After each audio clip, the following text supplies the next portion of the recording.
Worldship Avalon, Chapter 4, by mavranel. A tall woman with a severe expression on her sharp, almost hawk-like face stood next to a window overlooking a city in flames.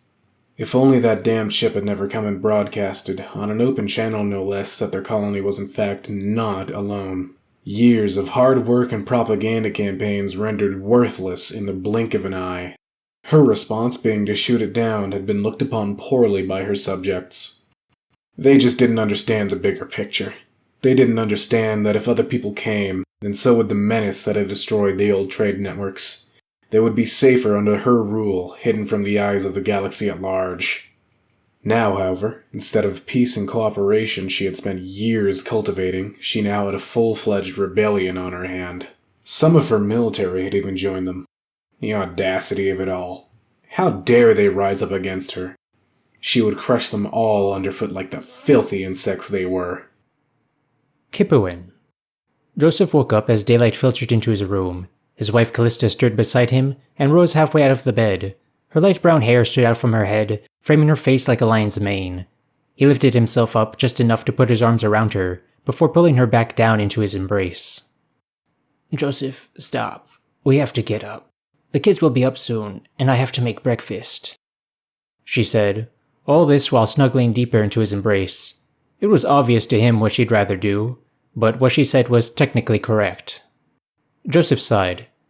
Okay then. Guess we'll just have to get up. He said this as he rolled over to his left, taking his wife with him. In doing so, he managed to get her tangled in the blankets, and with a malicious grin on his face, let her slide to the floor as she cursed at him. Joseph made a run for the bathroom, as Callista clawed her way out of the mess of blankets. The shower started when he entered the room, quickly correcting the water temperature to his preferred blistering heat. His wife slipped in after him, punching him lightly on the arm. He quickly took her into his arms and bent down to kiss her. They took their time finishing their shower, and could hear the kids beginning to stumble out of bed as they were getting dressed. Callista made her way to the kitchen, as Joseph sat at the dining room table, pulling up his messages on a screen. There wasn't anything unusual, reminders, attempts to sell him things he didn't need, and a report from the vineyard. He opened the report and frowned slightly as he pored over the numbers. He sighed to himself as his wife sat a plate of food in front of him. He set to eating as his kids came into the room. The older of the two, Jack, had just turned 10 last month and looked just like he did at that age. A strong jawline hid underneath the baby fat. He also had dark eyes and darker hair that curled tightly to the top of his head. His daughter, 3 years younger than Jack, was named Rosaline, and was much more like her mother. Her hair was less curly and more wavy, the color more akin to the sand of the desert than the mulch used to feed his grapes. They both said good morning, still only half awake as they both sat down for breakfast. Callista took to the table last with her own plate of food. "Are you heading to the vineyard today?" she asked Joseph as she began slicing a sausage. Joseph grimaced.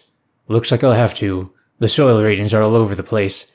Alex asked me to come take a look since he can't figure out what's going on. Probably just a malfunction somewhere, but I'd rather know than not," he replied. Callista nodded. "Well, since you're passing by the butcher's, do you mind grabbing a few things for me?" she asked. "I have that doctor's appointment today, and I'm supposed to take it easy afterwards." Joseph nodded, his mouth full. The butcher shop was pretty much right next to the vineyard, so it wasn't any trouble for him to stop in on the way back. They all finished their breakfasts, and Callista started getting the kids ready for school, as Joseph got set to leave. He said goodbye to both of his children, making them promise to behave at school before giving each of them a kiss on the cheek. He caught his wife in an embrace and kissed her goodbye, before finally turning and opening the door. Fire was all he could see. His vineyard was burning to ashes, flashing to scenes of his home burning, his children screaming. He ran and ran and ran, trying to block out the screaming. He woke up in a cold sweat. The room was dark. His wife, Callista, wasn't in bed. She never would be again either, not since the bomb had killed her and his children 10 years ago. That bitch Ellen's revolution and subsequent takeover of the planet had taken everything from him. His family, his home, his livelihood had all been destroyed in the span of a day. He shook the thoughts from his head and got out of his bed. The wooden floor was cold and uneven beneath his feet as he made his way through the darkness into his bathroom. The water was cold. The heating coils had blown out 2 days ago, and he hadn't had the time to go back into town yet. After his shower, he pulled some stew from a pot in his refrigerator and heated it up on the stove. It was an old stove that he managed to pick up for cheap from an eviction auction. It worked fine despite its age and the numerous repairs it had required. The stew began to bubble, and Joseph poured it into a bowl mechanically. He sat at the table he'd put together himself. Almost every surface had been carved into at this point. In his spare time he had taken to carving stories into it. Here there was a tiger stalking through the bushes. Next to it, the tiger now chased a boar through the woods, before finally standing over it in triumph. Carving those little stories helped to keep Joseph from thinking about his own tale. He left the house after finishing his meal and cleaning his dishes. The orange-yellow sun beat down upon his olive-colored skin as he made his way to his modest garden. It was surrounded by a small fence that kept out most of the forest's wildlife. For the few that could get through, he had his traps, one of which held a small creature that looked like a weasel. That is, if weasels had spikes protruding from the entirety of its body. Joseph drew his knife and efficiently ended the small creature's life. He removed it from the trap, swiftly going through the motions he'd been taught in childhood and relearned as an adult. Slit the belly and remove the offal. Skin carefully starting at the neck. Go with the spikes, not against them. His father's words from so long ago echoed in his mind. If only he had the chance to show Jack. He shook his head clear of those thoughts. Thinking about those things was the path to madness. He'd already walked that road before. No, he would look to the present, and what was needed in the here and now. What Joseph really needed was to make a trip into town and get some replacement coils. He finished butchering the thorn rat and put the meat away for later use. The bones he threw into the forest. The hide, on the other hand, had value, and he took it into a small hut separate from the house, where he had already painstakingly removed the needles and properly processed the hide of several other thorn rats. He gathered those hides, as well as a single deer hide from the buck he'd killed last week. Deer were one of the earth animals that had been brought along to fill out the primitive ecosystem of the planet. For reasons unknown to Joseph, the planet had produced very few creatures larger than the thorn rat, and most of those lived in the water. Not that it concerned him overly. The important thing was that the deer hide would fetch him a decent amount of credits.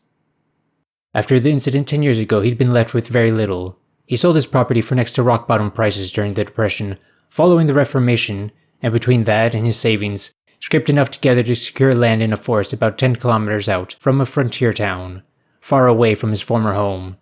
Doing that had strained his finances, but he'd managed.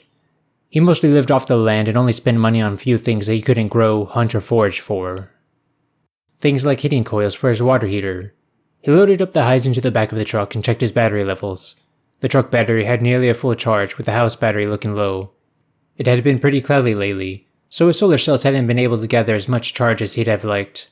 He shrugged and loaded up one of the house's 2 power cells. It was nearly the length of his entire arm, and twice as thick.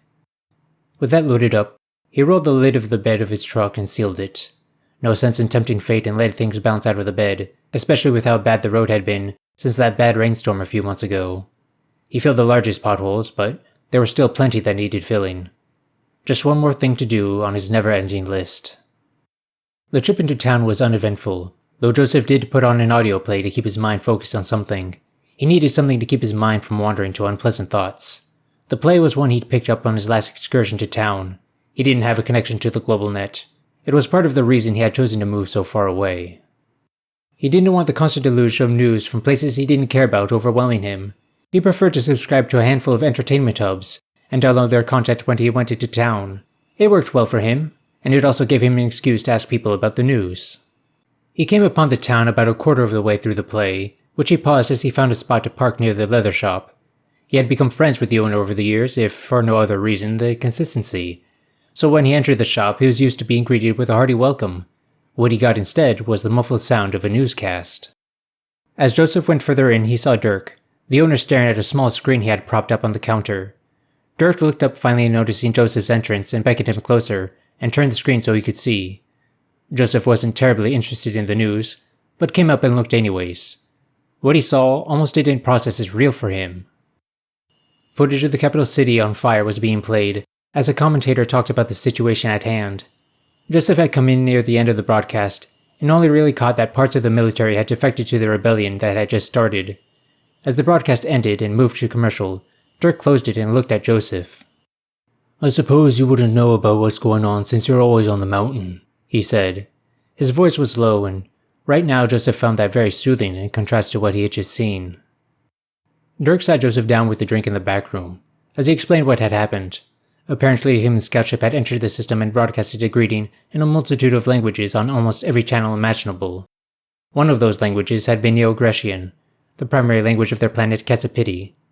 The message had also come with a fairly hefty data packet, detailing the current state of humanity. All that being said though, the real important thing is what the Prime Minister's response to the ship was, Dirk said, taking a sip from his own drink. The maniac fired a volley of missiles at the ship. That, combined with the revelation that we weren't the last of humanity, was the last straw for a lot of folks, it seems. There's a full-on revolution happening now. Nearly a quarter of the army has defected along with plenty of angry civilians, with guns and whatever they could get their hands on. Dirk shook his head. Joseph just sat quietly, as he absorbed that information. It was 10 years ago all over again. The images of his wife and children, nothing more than charred corpses inside a mangled vehicle. The city, his home, his vineyard, all in flames, as the screams echoed through his mind again. Hey, Joseph, come back to me, man.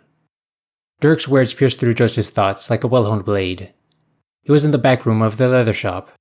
Everything was okay. He just had to keep telling himself everything was okay. He looked up to see Dirk's tanned face contorted with worry.